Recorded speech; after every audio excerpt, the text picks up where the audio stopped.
So this is about how racism hurts white people. I think it's going to be a multi-part series, and let's do it. So basically, the 2 points I want to make now are that racism hurts white people because, one, it's expensive, and two, it's logical. So let's look at this from the expense point of view. If we run just straight into the idea, minorities are often overrepresented in terms of jails and so on. All right? Now, in order to get into jail, you need policemen to an extent, as I believe, over-police minorities is number one.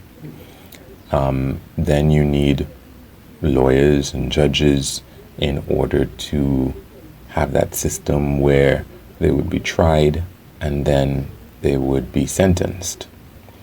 Then, of course, you need to have jails to house these now criminals for however long their sentence is going to be. And these criminals now who are overrepresented in the prisons, minorities, whether blacks, Latinos, or even Asian people, believe it or not, they're not working. So who's paying for the police? Who's paying for the lawyers and the judges? Who is paying to build and maintain the prisons and feed and clothe the prisoners while they're in there? It can't be coming from the minorities. This money is going to be coming from white people. So, clearly, that's not really something that you want to be doing, to be spending money to have these minorities just circling around in the prison system. Now, we might wonder, hey, is it really costing us per se? Well, let's look at it from another point of view, which is that, let's say you had a society where everybody was equal. Nobody was considered a minority. And now you want to recreate the kind of system that we live in, where minorities are going to be subjected to these ghettos, I guess, these hoods where they're going to live in. To begin with, one, they are not working. Whoever was working before, and I guess that's another point. I want to keep that point separate. But let's say you have a similar minority system to what we have now, which is 80% of the people are going to remain the majority, and 20% of the people we're going to turn into a minority from before, where everybody was just the same. Some of these 80 people who were just doing whatever jobs that they were doing before, right? They are no longer doing those jobs because we need those people to increase the number of policemen. We need those people to increase the number of lawyers and judges, and we also need them to be employed in the jails and the prisons. So those people are no longer working.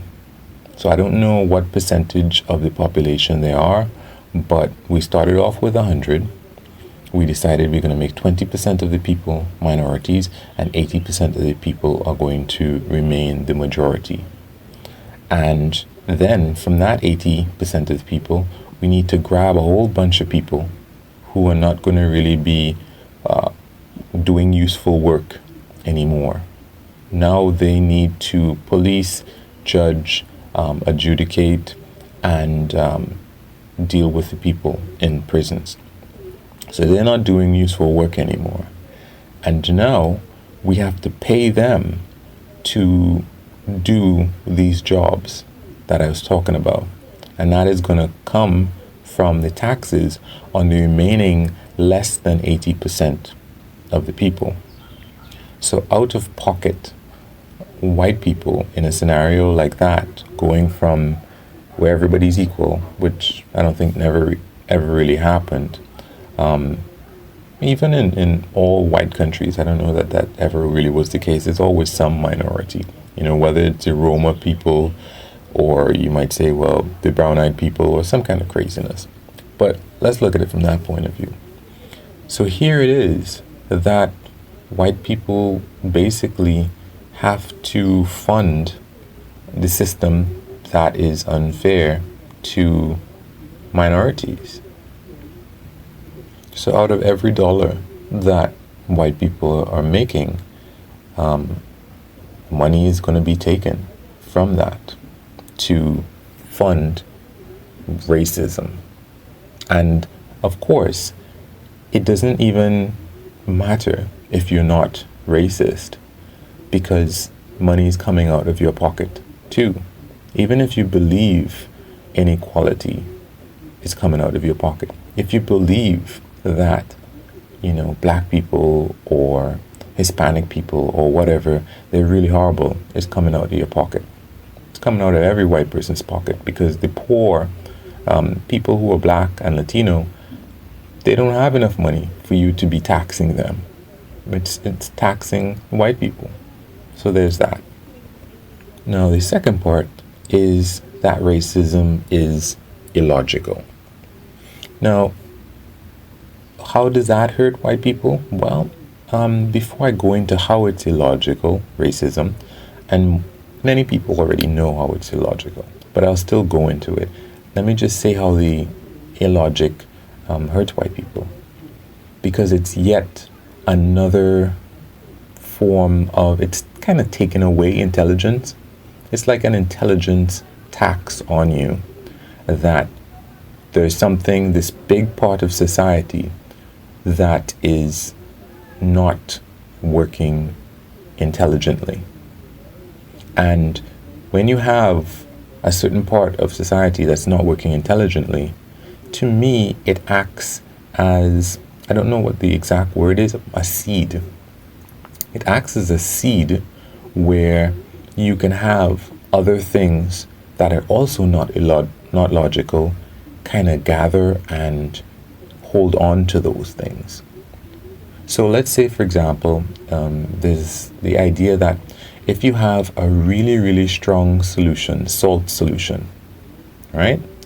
And you say, you mix salt and water, and you mix a lot of it, so much so that there's no more salt that can go into the water. And then you take all the salt that hasn't dissolved and you let that thing sit there. You may not see that any salt, crystallizes out of this thing. But you take a grain of salt attached to a string and you put it into that salt solution. And over time, the salt in the water begins to crystallize around that seed. And you have more and more, and basically a big salt crystal forms around that seed. Or you could look at it another way. If you have a seed and you throw it into a field, as long as there's enough, water and sunlight and all the other stuff, basically that seed is going to grow up. It's probably going to reproduce, and then you're going to have a lot more seeds of that plant in existence. So that's how, one illogical system can help feed or create others. So you have this one idea of which is that based on somebody's ancestry, what continent they were from, their family is from, you think you understand many aspects of their personality. That's what racism is. You're saying that this race and races, the idea is that races are going to have come from a particular location on the globe, that because these people look a certain way, I can tell how their minds work. Now, there's a lot of different ways to tackle how racism is illogical. And seeing as I really want to just go into how it hurts white people, I probably shouldn't go too deep. So let's see how fast I can go through this. The idea that for a lot of people, if you see someone who is an albino, you might be confused as to whether or not that person is white. I know this because I know somebody who had a lot less melanin. They're black, but they had a lot less melanin in their system than a typical black person. And yet, it seems like it's going to rain. So I'm going to have to save the rest of this for another day. Racism is illogical. And of course, it's expensive to white people. There's like a tax on white people because of racism. But we'll go into why it's illogical. And again, I'll repeat how that illogical idea hurts white people at some other time. See ya.